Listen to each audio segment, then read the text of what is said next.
నమస్కారం చంద్రశేఖర్. నమస్తే. నమస్తే వంశీ గారు. కేసీఆర్ గారు వస్తారా సంవత్సరం తర్వాతైనా ప్రజల్లోకి? అది హరీష్ రావు గారే చెప్పాలా.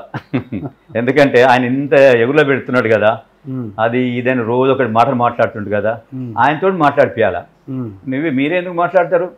పార్టీ ప్రెసిడెంట్ ఎక్స్ సీఎం ఆయన మాట్లాడాలా, అంతే కదా. మాట మీరు ఇద్దరే మాట్లాడితే ఏం లాభం భయ్? సొంత మీ ఇద్దరు పార్టీనా? అసలు ఈ దేశానికి రీజనల్ పార్టీస్ పోవాలండి. ఎందుకంటే ఒక నేషన్ వైడ్గా ఒక అభిప్రాయంతో ముందుకు పోవాలి. అప్పుడే, ఎందుకంటే 140 కోట్లు ఉన్న ఈ ప్రజలకు నా ప్రాంతం, నా జిల్లా, మూసీలో ఉన్న వాళ్ళని తీయొద్దు, నా ఇంటి పక్కన వాళ్ళని తీయొద్దు, ఆగిపోతుంది. ఓవరాల్గా ఏది ప్రజలకు మంచిది, ఏది రాష్ట్రానికి మంచిది, ఏది దేశానికి మంచిది అనే అది దృష్టి పెట్టుకొని ముందడిపోతే తప్ప ఈ రీజనల్ పార్టీలు మేము ఈడ తెలంగాణ రాగానే నేను మహారాష్ట్ర పోతా, తెలంగాణ రాగానే నేను ఒరిస్సాకు పోతా, నువ్వు అంటే ఏదో ఇంతో అంతో రాగానే మీరు ఆ విధంగా చేస్తే నేషనల్ పార్టీ ఏమనుకోవాలి? వీటితో పాటు అంటే కేటీఆర్ గారు, హరీష్ రావు గారు కావచ్చు, కేసీఆర్ గారు కావచ్చు, మిగతా నాయకులు అరెస్ట్లో ఏమైనా ఉంటాయంటారా? మనకు తెలియదు కదా, అది ప్రభుత్వం చేస్తుంది. మాలాంటి వాళ్ళం ఏముంది, ప్రభుత్వం చేసే మంచి కార్యక్రమాలకు ప్రజలకు తీసుకొస్తాం. ఏదైనా దాంట్లో కొద్ది తప్పులు అలాంటివి ఉంటే ప్రభుత్వానికి విన్నవించుకుంటాం. బై ఈ విధంగా ఉన్నది, మీరు ఈ విధంగా సరి చేసుకుంటే మంచిదని. గత ప్రభుత్వాలు కూడా మేము చెప్పేటోళ్ళం. నేను బీఆర్ఎస్లో ఉన్నప్పుడు కూడా చెప్పాం.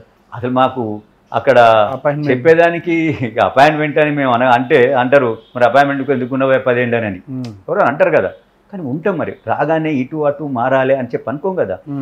నిజంగా చెప్పాలంటే ప్రజలు దాదాపు 90% నాయకులకు, ఎమ్మెల్యేలు ఉన్న వాళ్ళు ఆ విధంగా ఉండరేం తప్ప మిగతా అందరికీ బీఆర్ఎస్ అంటే అదొక ఫ్యామిలీ పార్టీ. ఎవరిని కలవరు, వాళ్ళు ఎందుకు ఏది డిసిషన్ తీసుకుంటారో తెలియదు. ఏదో కొందరు మాత్రమే లబ్ధి జరిగేటప్పుడు వాళ్ళకే తీసుకుంటారు అనేది ఒకటి వెళ్ళిపోయింది, తెలిసిపోయింది ఫస్ట్ థింగ్. సరే, కొంత పెన్షన్స్ ఉండబట్టి కొన్ని రోజులు వేసిండ్రు, న్యాచురల్గా కొంత బెనిఫిట్ అయినప్పుడు కొన్ని రోజులు వేస్తారు. కానీ బెనిఫిట్ తర్వాత అయినాక ఆలోచన కూడా చేస్తుంటారు. బెనిఫిట్ చేస్తున్నారు కానీ ఓవరాల్గా ఏంటిది పరిస్థితి? ఈ లీడర్లకు మిగతా విలువే లేదు. ఎవరు మేము ఇంకా వేరే కష్టం వచ్చి చెప్పుకుందామంటే అసలు పోయేదానికి దారే లేదు అనేది ఉన్నప్పుడు డెఫినెట్గా ఎగనిస్ట్ అవుతారు. దాని యొక్క ప్రవేశానమే ఇది. మొన్న బీఆర్ఎస్ మొత్తం అట్టర్లీ ఫెయిల్ అయింది జిల్లాలలో. సిటీలలో ఏదో ఎంఐఎం పుణ్యాన గెలిచింది తప్ప అంటున్నాడు కదా. ఓవైసీ కూడా అన్నాడు కదా, ఓపెన్గా అన్నాడు. ఓవైసీ కూడా చాలా గట్టిగా మాట్లాడాడు, వార్నింగ్ కూడా ఇచ్చినంత పని చేశాడు.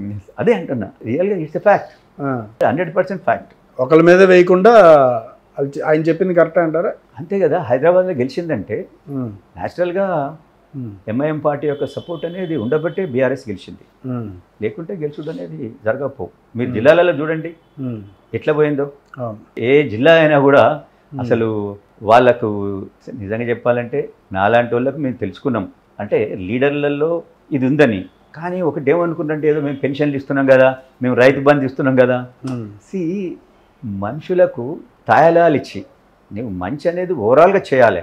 కానీ కొంత ఓటర్స్కు 30%కు లాభం అయిందంటే వాళ్ళు వేస్తారు మాకు అనే ఫీలింగ్ తోటి వాళ్ళు పోయారు. కానీ అది తప్పు.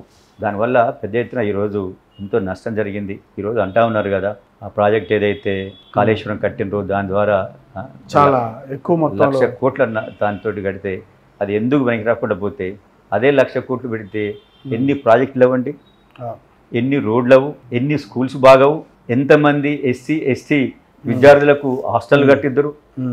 అవునా కాదా? Okay sir, thank you sir, thank you.